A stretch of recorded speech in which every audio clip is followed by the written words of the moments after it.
Hola a todos, bienvenidos al canal. Hoy les traigo la reseña de Elegía, del autor estadounidense Philip Roth. Publicada el año 2006, esta novela pertenece a su última etapa como escritor y se destaca por su tono sobrio, libre de adornos, por su austeridad y precisión. Es bastante corta, no pasa de las 150 páginas, pero su crudeza y su narración no lineal, de carácter fragmentario, te exige una lectura atenta. De hecho, la primera mitad se puede hacer un poco cuesta arriba, pero luego se pone muy buena. Como bien dice su título, representa una elegía, es decir, un poema o un canto de lamento. Un lamento por los errores cometidos durante la vida y un lamento por el fin mismo de la vida, cuando se enfrenta la vejez. Ese es el tema que aborda el autor.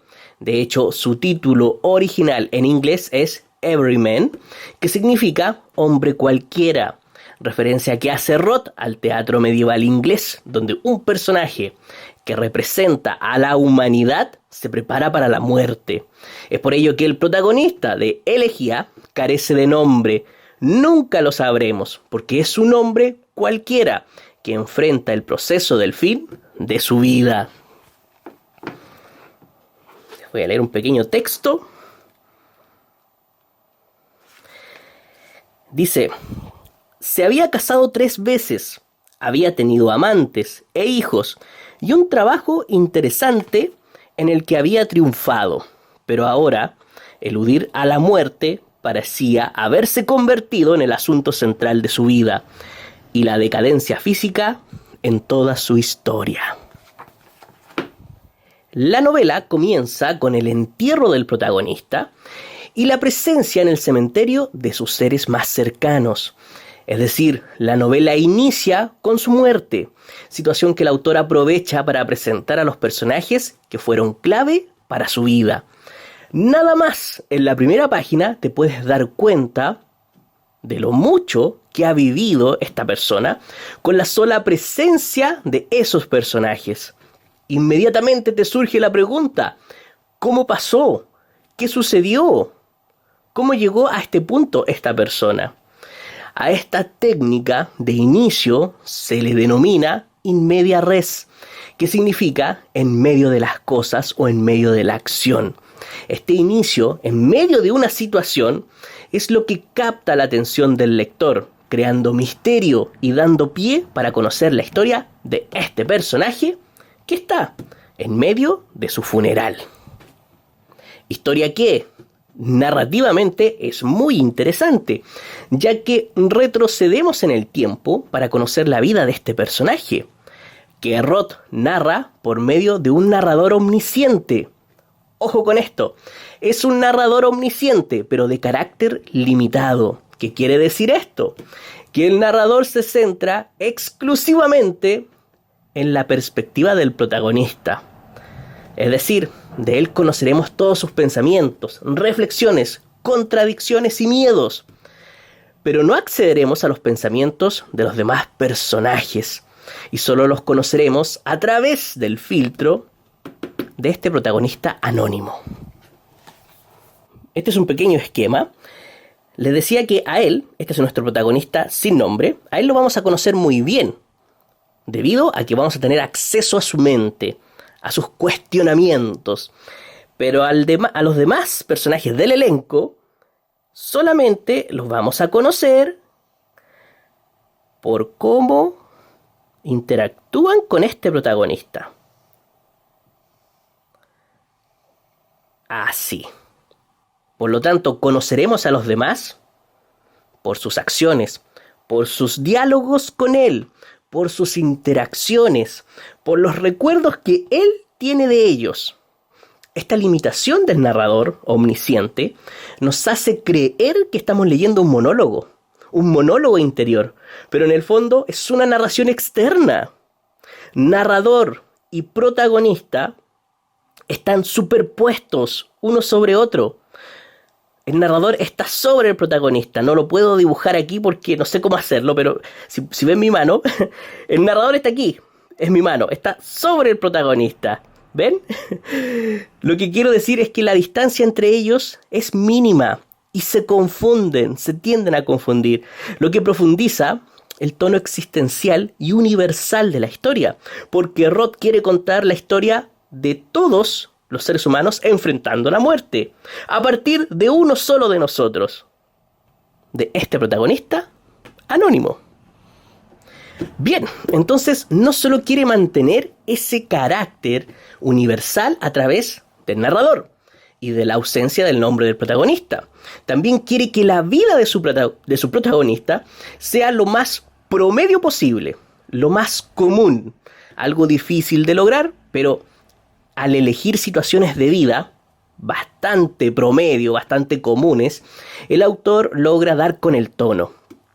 Matrimonios fallidos, divorcios, hijos defraudados, una vida de trabajo, problemas de salud, hospitalizaciones y muertes de familiares y amigos. Lo que todo ser humano por lo general pasa alguna vez en la vida, pero con un enfoque en los últimos años de vida, en la vejez. El momento en que todo ser humano se enfrenta a las consecuencias de sus actos de vida, de sus aciertos y errores, aunque en este caso es más de errores, de culpas y arrepentimientos, situaciones que el protagonista enfrenta cuando su cuerpo está más débil que nunca, cuando falla la memoria y la lucidez, cuando falla la mente, característica que el autor quiso representar también en la estructura de la novela. Por ello es fragmentaria, porque quiere asemejarla a los recuerdos y pensamientos inconexos de una mente que se deteriora. Es decir, la historia y la narración están en un mismo tono. Quieren expresar lo mismo, y esto me pareció muy interesante, muy ingenioso por parte de Philip Roth. La vejez es una batalla, querido. Si no es con esto, entonces con lo otro. Es una batalla implacable, y precisamente cuando estás más débil y eres menos capaz de invocar tu viejo espíritu de lucha. Qué buena frase, ¿eh? La vejez es una batalla. Hay otra más por ahí que tiene muy buena frase este libro. Por ello, la novela en un inicio resulta un poco difícil de seguir, porque no sigue una cronología lineal clásica, sino que se construye a partir de episodios sueltos, de impresiones, de vacíos, de saltos y omisiones, de escenas aisladas, que a modo de rompecabezas van dándonos a conocer la vida de este personaje que están enterrando, y que con 71 años de edad ya reconocía que le quedaba poco tiempo. Qué increíble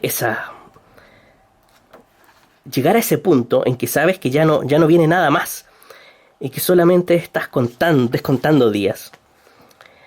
Dice: al mirar a su alrededor no pudo evitar especular sobre quién de ellos sería el próximo en morir. En uno u otro momento, todo el mundo piensa que dentro de 100 años nadie de los ahora vivos estará en el mundo, que la fuerza abrumadora los habrá barrido a todos. Pero él estaba pensando en términos de días. Cavilaba como un hombre marcado.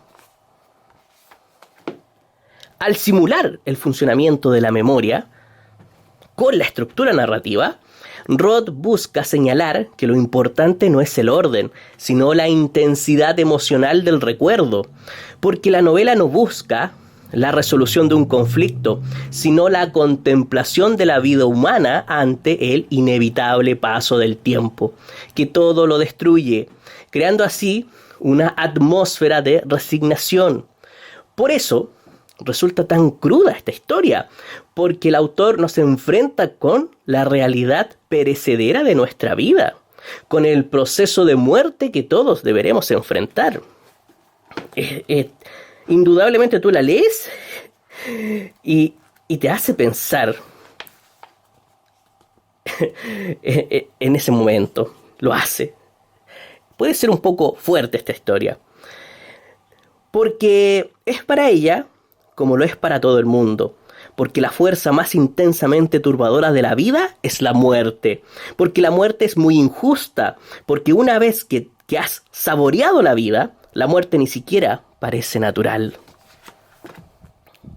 De esta forma, Elegía no es una novela de respuestas, ni de trascendencia, ni de consuelo. Es una confrontación directa con nuestra naturaleza mortal. Es una verdad incómoda. La vida se acaba. Por eso puede resultar una historia un poco perturbadora y aterradora, porque la realidad, en ocasiones, supera a la ficción. Realmente la supera. Esta frase, este texto me marcó mucho. Me dejó pensando. Dice: sin embargo, lo que había sabido no era nada comparado con el ataque inevitable que es el final de la vida.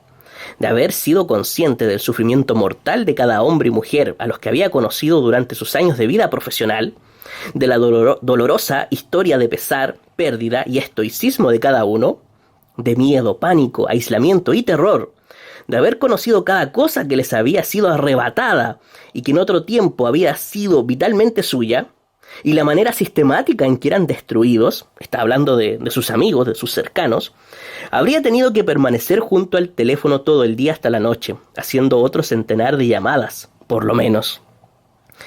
La vejez no es una batalla, la vejez es una masacre. Esta frase es tremenda, porque contradice la frase anterior, donde yo decía que la vejez no es una batalla.